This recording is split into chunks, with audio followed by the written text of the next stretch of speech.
All right, guys, welcome to another episode of Sales Manager Academy. I'm your host, Omar. And today, I want to continue talking about training and development, right? We've touched on a couple of different aspects. We've touched on, recruiting. We've touched on the interview process. We've touched on, different aspects of training and development. But what does it actually mean when you bring everything together? What does it mean to actually invest time and effort into training and developing somebody if they're just going to up and leave?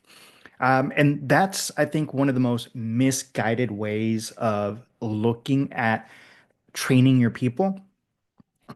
Because at the end of the day, you as a leader don't have anything unless your team can actually accomplish sales goals.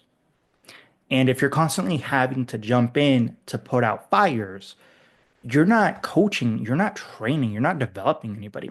You're hindering the performance of not just your team, but the performance of the organization, right? The company can't expand and grow the territory if you're constantly having to play hero. Your job isn't to be a hero, right? You're a hero when you jump on the grenade for your team because things are bad. That's when you become a hero for your team. In the meantime, your your actual goal is to make sure that they perform well without you needing to step in. If you're constantly putting out fires, you're not doing what you need to do as a leader. If you're constantly having to reprimand your team, if you're constantly writing people up, if you're getting berated because of your leadership, because of the performance that your team has or your district has, you're not stepping up. You shouldn't be afraid of being let go. I hate to say it, everybody's going to get fired at one point or another in their life. From a job you hate, from a job you love, uh, it's going to happen. The company may run well without you or may run for a while after you, right? But you're essentially not the key reason why, especially once they're a little bit larger, or once, especially if they have something set up as far as some kind of system goes. It may not be the best system, but some system is better than nothing. They'll be able to continue without you, right? Your goal should be to make a difference in people's lives, to help them expand who they are as an individual, personally and professionally. That's a huge one. That's where I think a lot of people have some misguided givings on what it is that I do as a leader. What do I need to do to ensure that my team is performing well without me needing to get involved? Brand new leaders have this misgiving of I need to constantly be on everybody and be on top of everybody in order for performance to happen. And I get it. I've been there. I've, when I first started as a leader, that was my thing. You know, I was working 5 days a week, but I was still dropping in, um, on my days off just to see how everything's going because I wanted to make sure one, I hit my bonuses right. And two, I wanted my team to understand that I'm always going to be there to support them. But what it was is you stepping in when you shouldn't be means that they don't have to grow. It means that they're not developing, they're not scaling up their skills. And you're preventing that from happening because you're being that fallback. They know that, okay, my boss is just going to jump in and take care of it. So I don't really have to do much. I don't have to worry about things. I don't have to worry about failing or falling or making mistakes because, yeah, he's going to fix it. They're going to fix it. I don't have to worry about anything. And that's not the way to look at things. That's not the way that we want our team to, learn from. We want them to feel a little bit of pain, right? When they make a mistake. We don't want to jump on them. We don't want to berate them. We want them to know, like, hey, I made a mistake. And then them having the ability to actually get up from that and say, you know what, I made a mistake but I'm better for it. And I'm not going to continue that. I'm going to have something different that's going to happen. I'm going to make sure this doesn't happen again in the future. That's development. That is growth. That is what we want our team to be able to do. And you can't do that if you're constantly playing the hero for your team. If you're constantly jumping in to save the deal, to save the day. I get it. We want to save the deals. We want to make sure things close. But what does your team learn, right? If they have to constantly bring you in to get things closed, they're not building that up in their confidence. They're not building up their skills. They're doing the company a disservice, right? Now, if you as a leader aren't observing what is happening, what's going on, where we can help point out things that can grow their performance, grow their skills, grow their confidence to them. And I'm not saying like you write them up, hey, you're not doing this, or you bring them into a coaching session and you tell them this is what you need to do, right?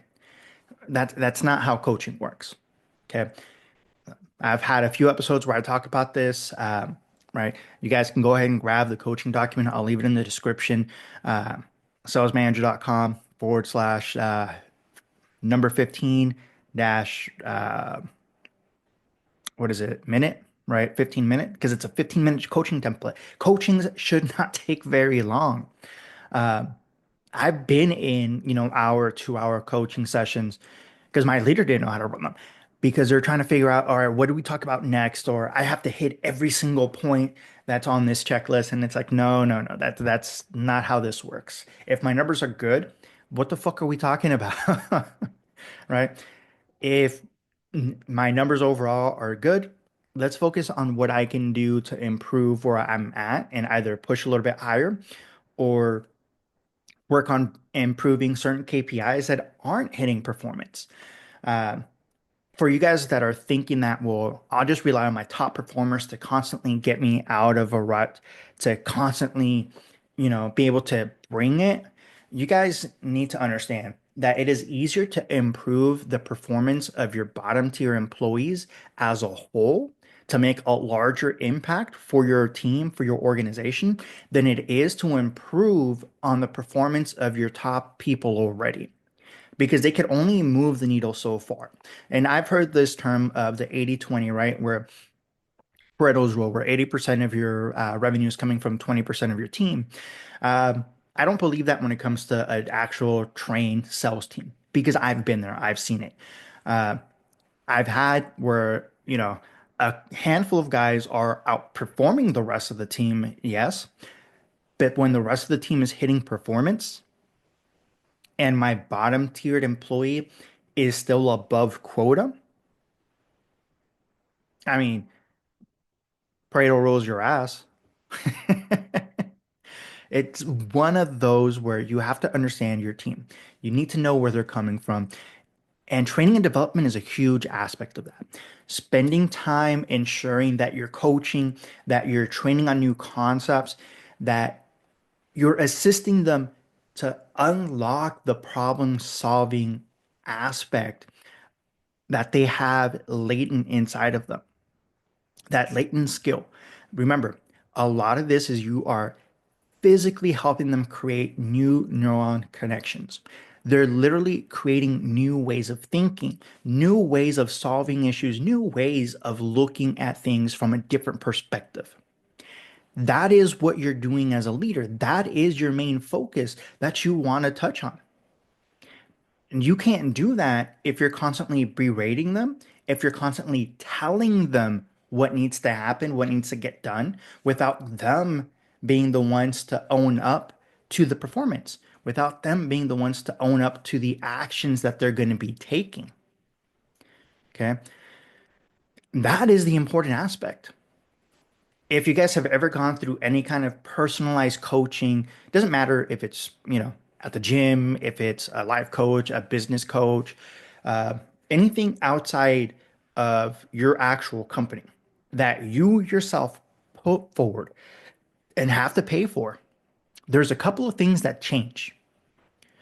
Psychologically, you pay for it. That means I put money into it. I'm committed to a certain level. You may not be 100% committed, but you're committed to a certain degree. Okay.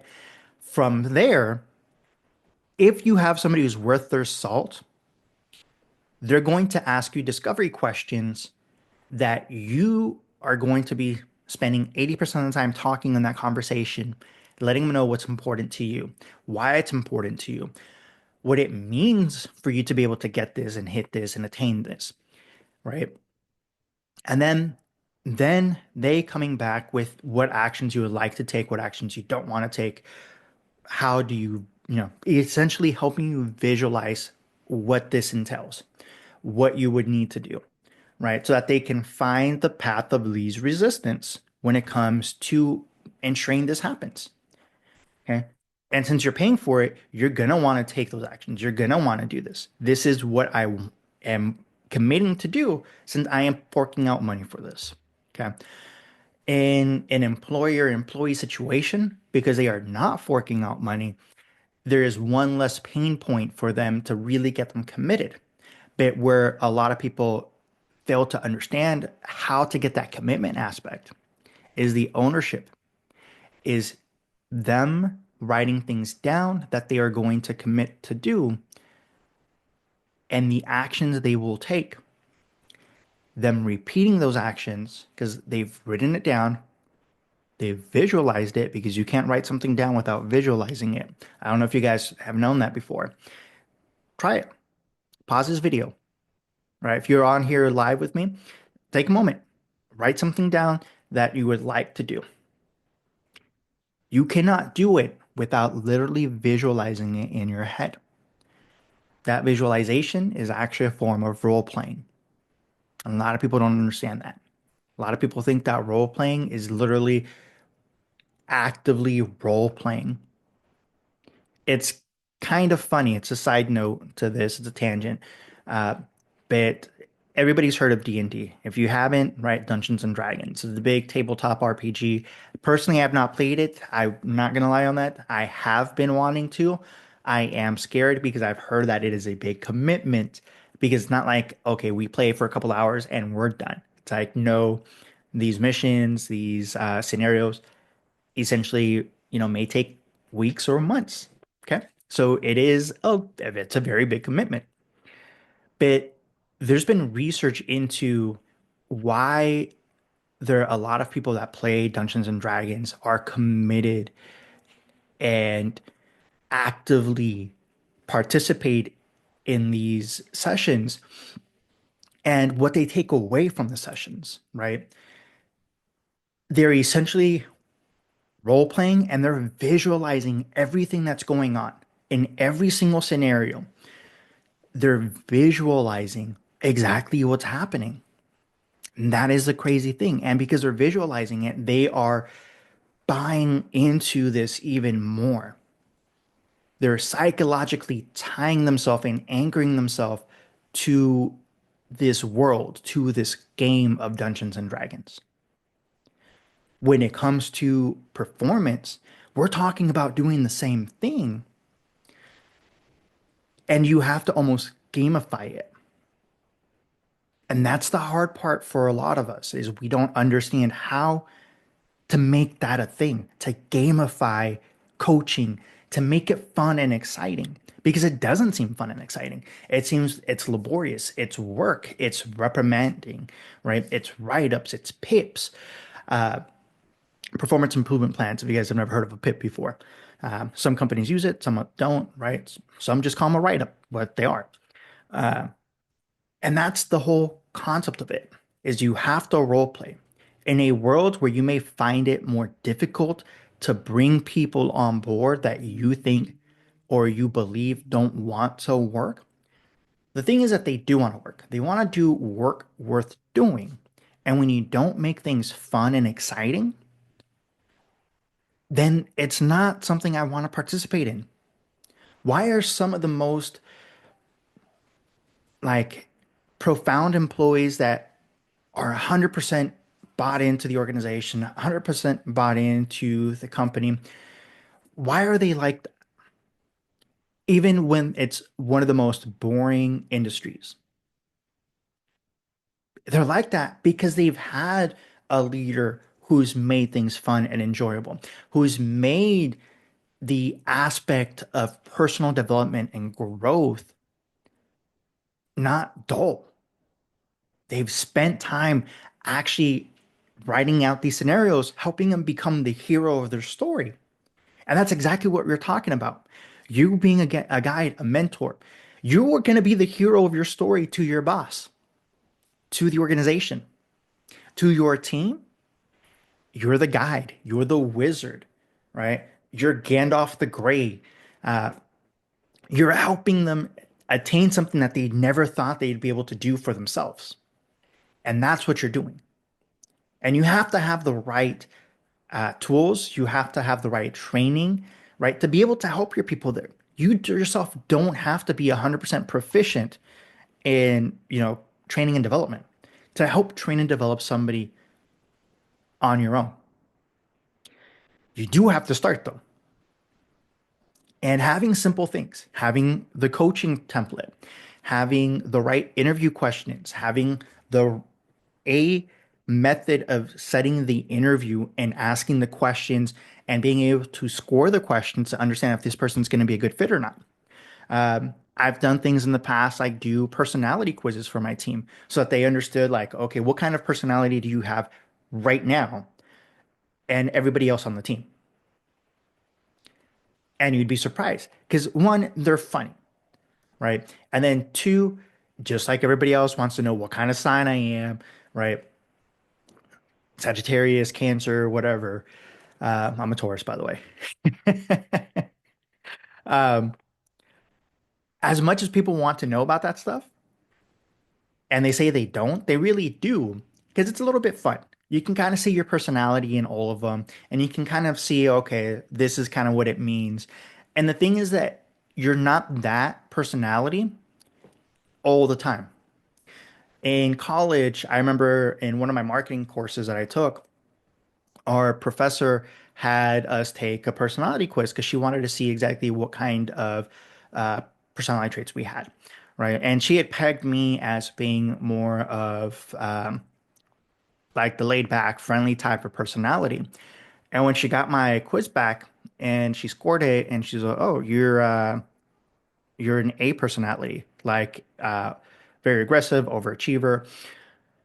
Um, Kind of like if you guys have ever done like the Dove personality quiz, I would be the Eagle, right? I'm just on points, take more of a leadership role, step up, right? And she's all, I wouldn't have pegged you as that based on how you interact in the classroom.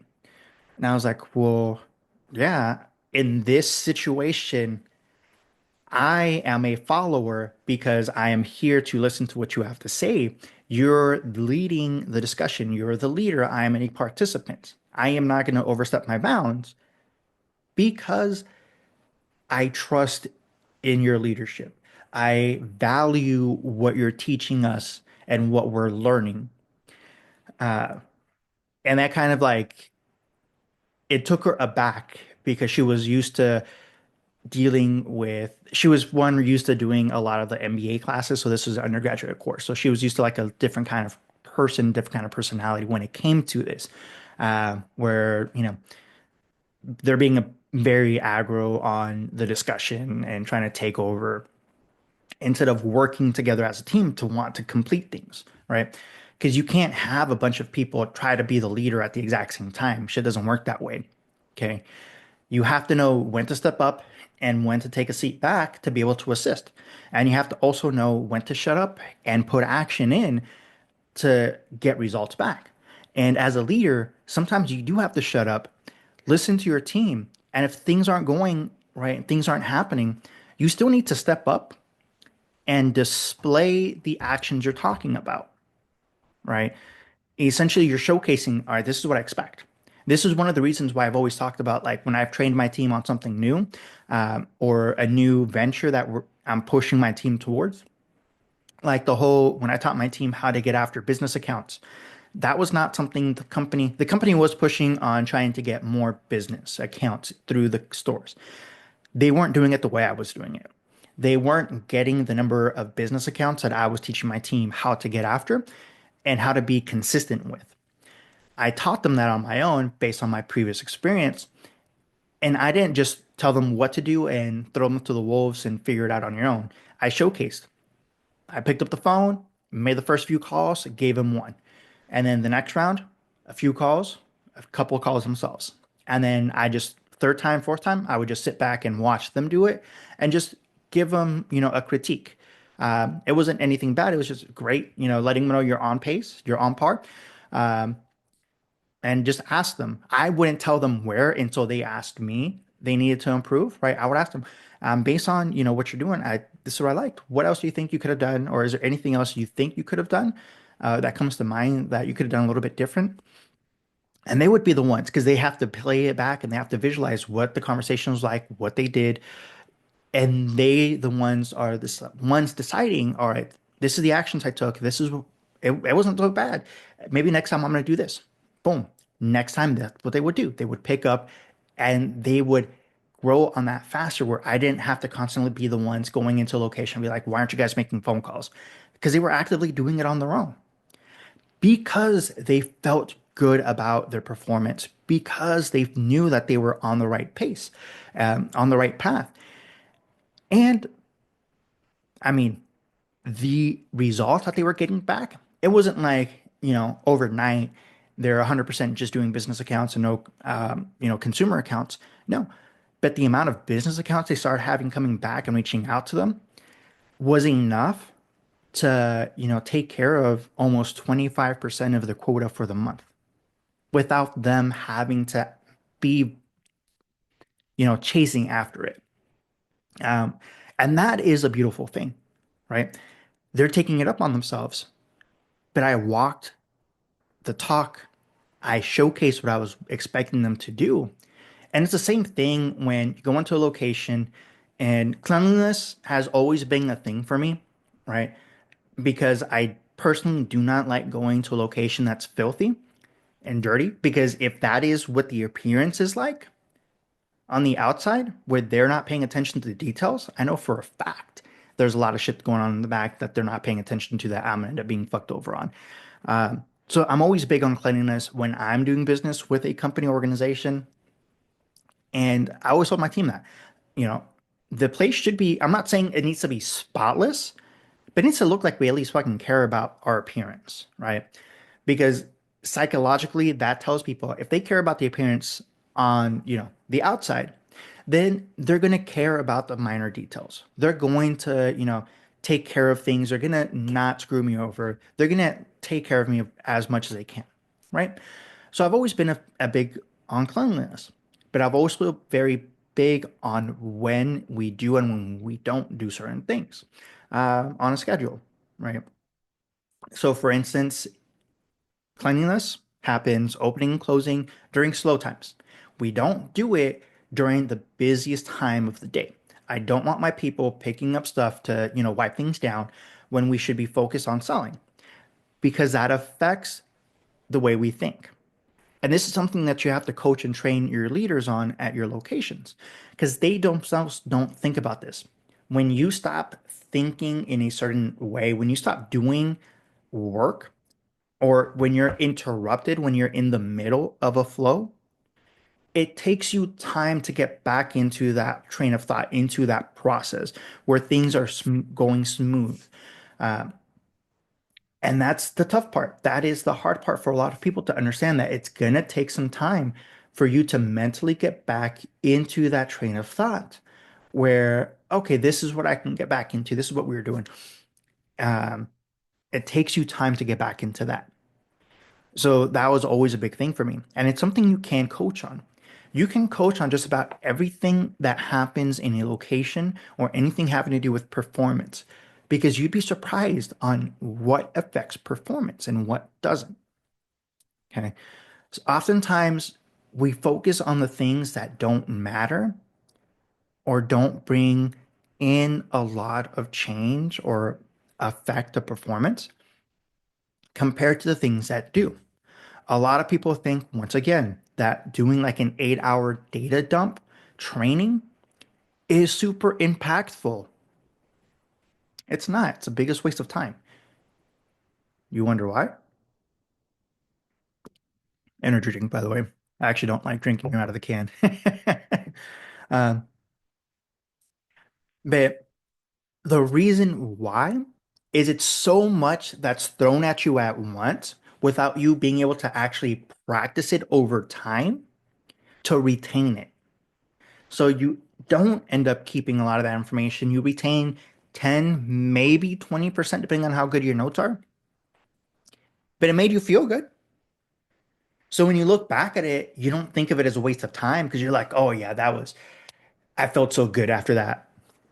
No. But if you chunk pieces of information over several days, you can chunk something.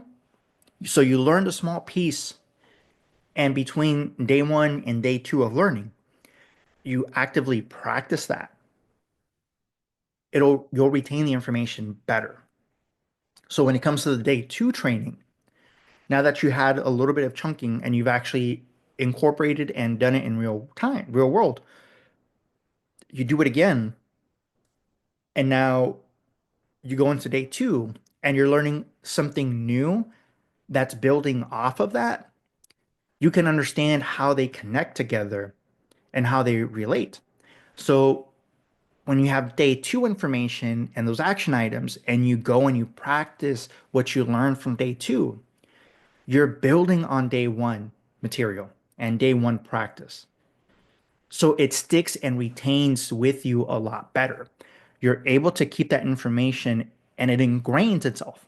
So now you're retaining 60 to 80% of the information, almost 90%. You will never retain 100% of information, just so you're aware, because the way that we remember things, right? We don't remember everything. That's just the way it is. If you are a photo, you know, um, what is it? Photo memory or photogenic memory, or you guys know what I mean, right? People who like photorealistic memories and say they can remember every single little detail. I'm not talking to you today. I'm talking to the average person, or the average neurotypical, um, or neurodivergent, that we don't have those photorealistic memories. Um, we're talking to you, right? I'm talking to you. But that's the biggest thing. That's what we want to pay attention to. That's what we want to focus on. We don't want to dump too much all at once because we're not going to retain it. We want to do little by little to retain the information for a long time so that we can practice it and we can ingrain it in ourselves so that we actually learn something from it, so that we can develop the habits, because all of that happens off of little residual daily changes that we do, daily small actions that causes longer term impacts for performance than anything else we're going to do. Once again, that's why I'm not a fan of, freaking 8-hour data dumps.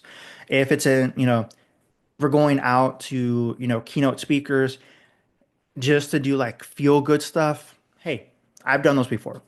I don't mind going to that because yes, you leave, you know, with more sense of vigor. You leave with better sense of self, of your mission, hands down. Great.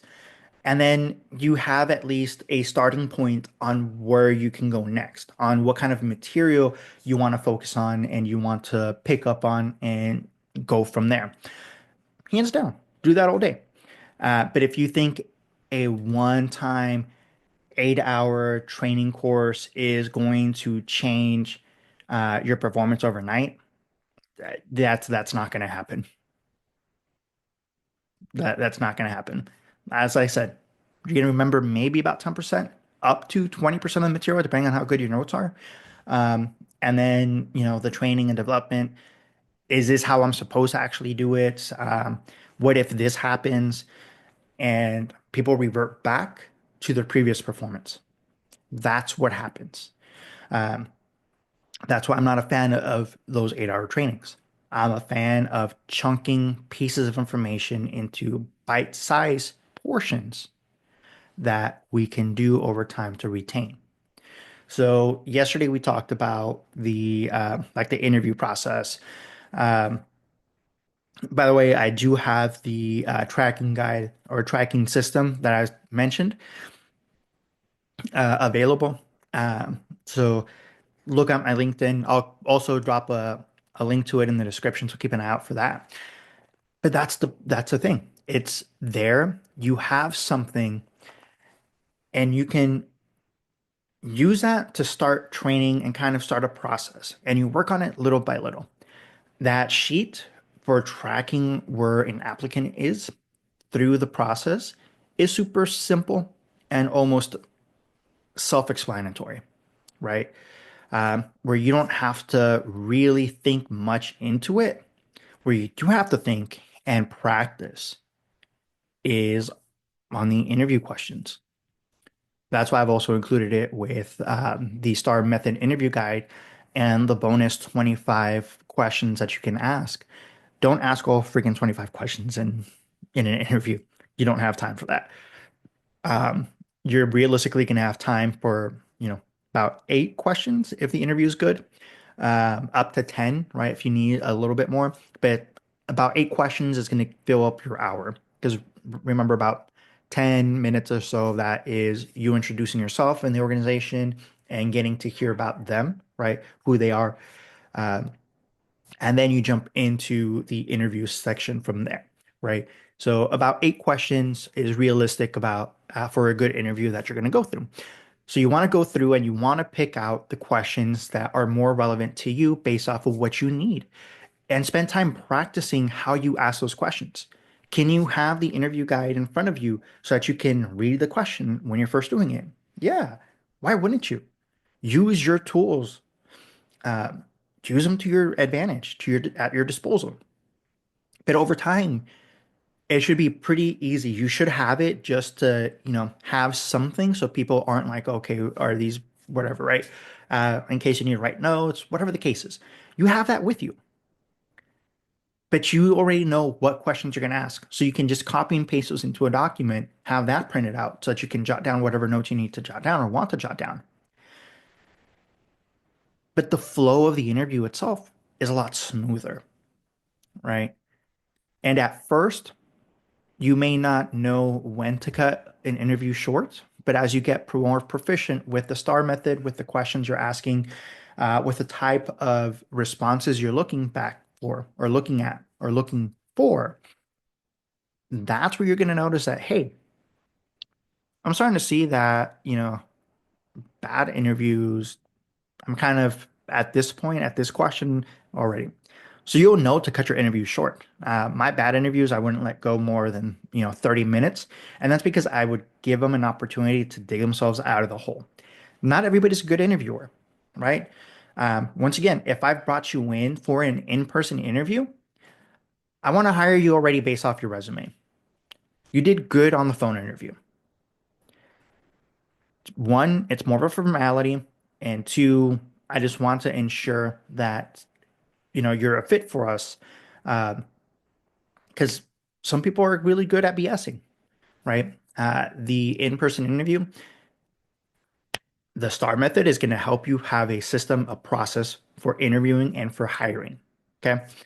Uh, there are things, unwritten stuff that you will learn along the way.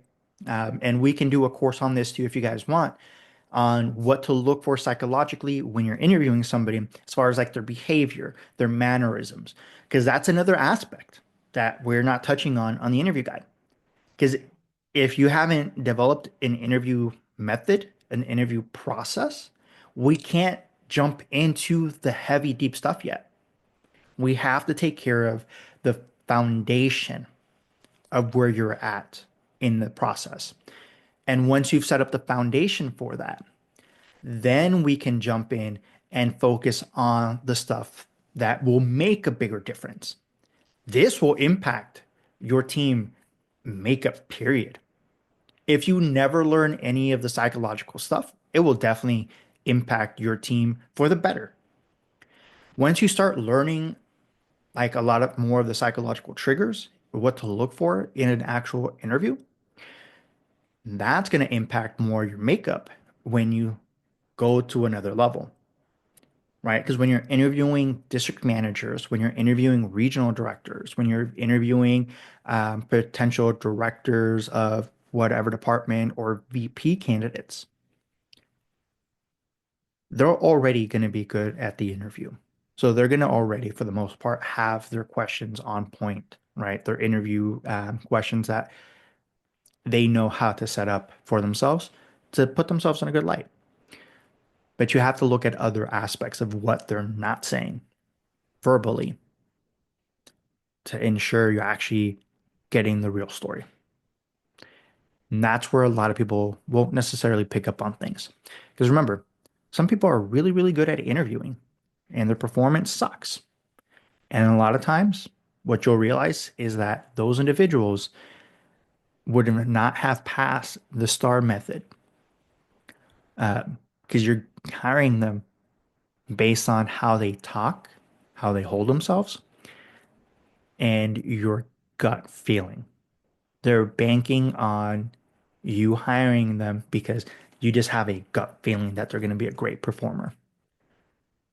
But they would have not met the basic STAR method setup, the STAR method points to be able to move on to that hiring stage. That's what we have to keep in mind. Now, that is part of the, the training and development. As a leader, you're multifaceted. You have to be proficient in a lot of different areas. Um, and you're beginning the training and development when you're doing the interview process because this should be more your style of coaching. This should be reflective of how you train individuals. That's what individuals should be seeing. And that's what they should be picking up on. You shouldn't have to come out and say, this is, the way I interview is the way that I train and develop. You shouldn't have to say that. They should be able to see that based on how you're carrying yourself.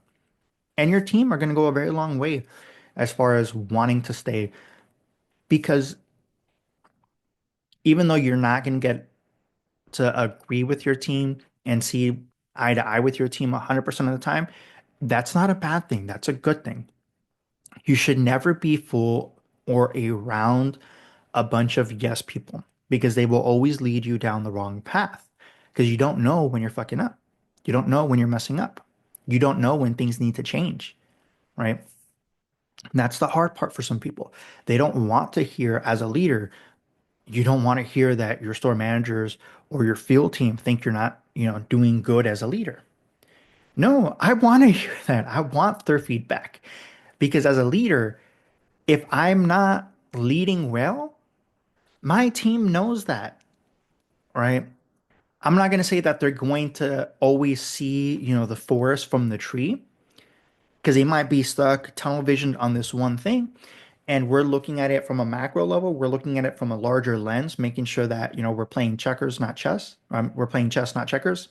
Instead of, what they're looking at, which is checkers, not chess, right? Because they're just looking at that one thing in front of them, as opposed to seeing the entire board, which is our market, our district, our region.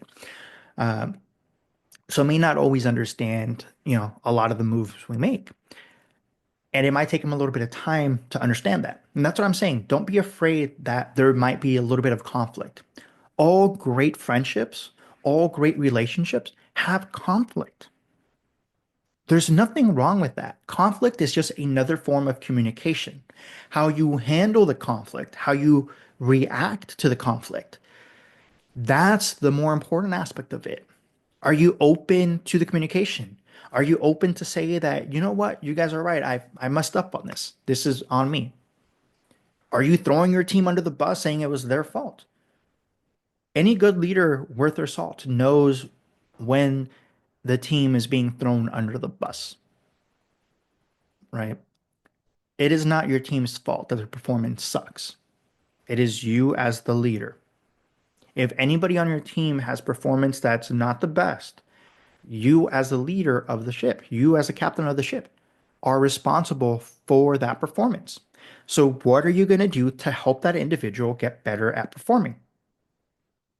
Or are you just going to throw them overboard and think that's going to solve your issue? Because remember, guys, you can hire as much as you want. You can be really, really good at hiring people. But if we can't train and develop them, we're going to end up having a leaky boat because we're constantly going to be having to bring people on board to replace talent when we should be focusing in on training and developing people that we already have so that we don't have to spend resources and waste time on hiring new talent to replace old talent. We can be focusing on hiring talent because we're expanding, because we're growing. That is what we want to focus on. That is what we want to do. And that's where oftentimes new leaders or leaders without the right support or any support have trouble because we don't know what we don't know. We're not seeing things from a different perspective because we're stuck in our vision. We're stuck in our tunnel, right? And that's kind of where things are a little bit murky, things are a little bit different. You want leadership that is paying attention and guiding you. I remember in one of my roles as a director, I was flown out to California to take a look at performance at a region. It was the Los Angeles region.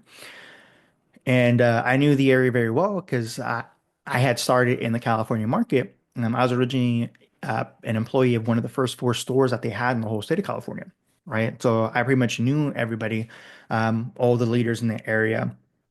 And don't get me wrong, the guy was a great guy personally.